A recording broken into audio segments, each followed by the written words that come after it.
The year was 1764, and the peaceful province of Gévaudan in southern France had begun to feel the tremors of a terror no one could explain. Nestled among rolling hills and dense forests, the villages that dotted the countryside had long lived in harmony with nature.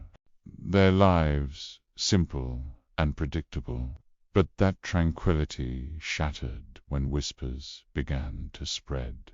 Whispers of something lurking in the shadows, something beyond comprehension. Farmers reported strange sightings. Travelers spoke of unnerving cries echoing through the woods, and soon those whispers became screams of fear. It began with a boy, a shepherd tending his flock on the edge of the forest. His body was found torn and savaged by something no ordinary wolf could be blamed for.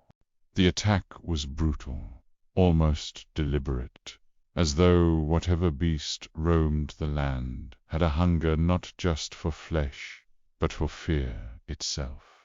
The villagers buried the boy with trembling hands. Yet even as the soil was placed over his grave, they knew this was only the beginning. Night after night, more deaths followed.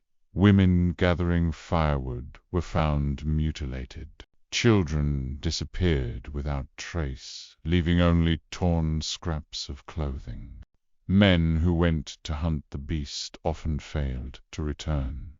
Their weapons left bloodied in the grass.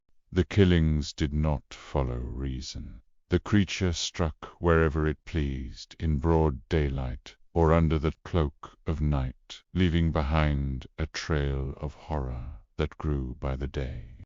The people began to call it the Beast of Gévaudan. Some swore it was a wolf the size of a horse, with a chest like a lion and teeth long as daggers. Others whispered darker things, that it was no beast of this earth at all, but a demon sent to punish them. No matter the theory, the truth remained. The people of Gévaudan were being hunted. Fear spread like wildfire.